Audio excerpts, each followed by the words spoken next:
kosakata Islam, terminologi pembaharuan menggunakan kata tajdid. Secara harfiah, tajdid berarti pembaharuan dan pelakunya disebut mujaddid. Kata tersebut mencerminkan suatu upaya menghidupkan kembali keimanan Islam beserta praktik-praktiknya dalam komunitas kaum muslimin.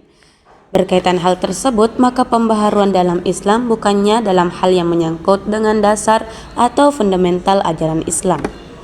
Artinya, bahwa pembaharuan Islam bukanlah dimaksudkan untuk mengubah, memodifikasi, ataupun merevisi nilai-nilai dan prinsip-prinsip Islam supaya sesuai dengan selera zaman, melainkan lebih berkaitan dengan penafsiran atau interpretasi terhadap ajaran-ajaran dasar, agar sesuai dengan kebutuhan perkembangan, serta merupakan aktualisasi ajaran tersebut dalam perkembangan sosial. Tradisi pembaharuan dalam Islam sudah berlangsung lama sejak masa-masa awal secara Islam, karena dalam Islam sendiri setiap kali terjadi masalah baru yang belum ada ketentuan hukumnya, umat Islam akan mencari jawabannya melalui berbagai metode seperti ijma, qiyas, dan berbagai metode lainnya, dengan tetap merujuk kepada Al-Quran dan hadis. Namun istilah dan sistem atau pembaharuan dalam Islam berpopuler pada abad ke-18 Masehi ketika adanya kontak antara dunia Islam dengan dunia Barat. Apalagi ketika Mesir jatuh oleh Napoleon, bola banteng dan impresi Barat terhadap negara-negara Muslim lainnya.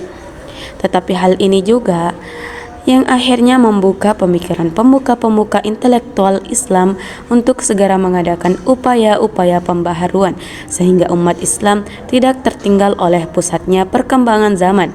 Namun pembaharuan dalam Islam berbeda dengan Renaissance dalam dunia Barat. Jika Renaissance Barat muncul dengan cara menyingkirkan peran agama dari kehidupan masyarakat, maka pembaharuan Islam sebaliknya, yakni untuk tujuan memperkuat prinsip dan cara Islam itu sendiri demi kemaslahatan dunia secara lebih luas.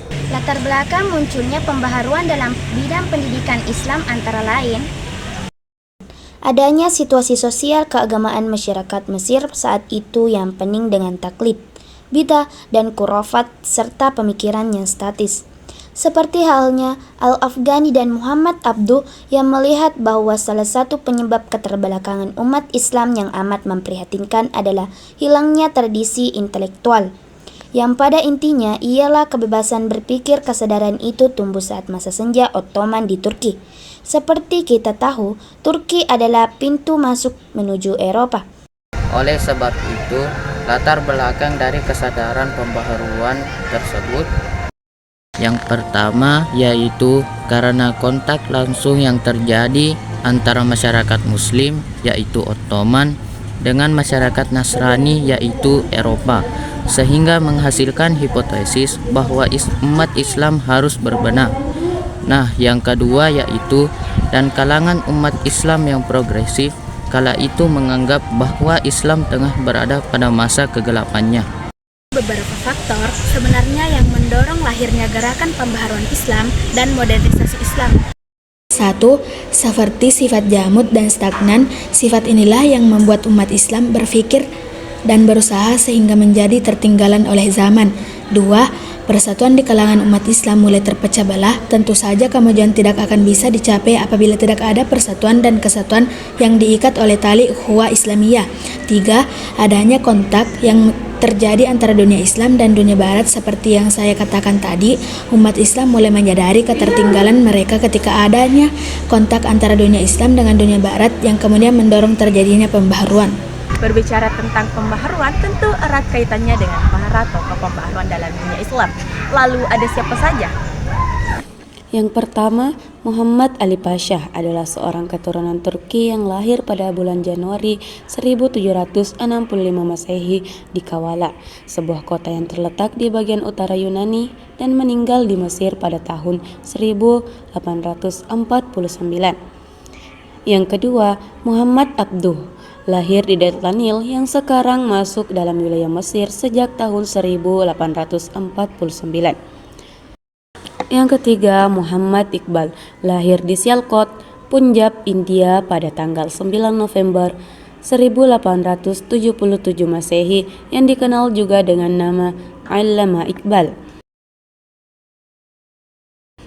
Yang keempat, Jamaluddin Al-Afghani, lahir di Asadabad dekat Kanar di distrik Kabul, Afghanistan pada tahun 1839 Masehi dan meninggal di Istanbul pada tahun 1897.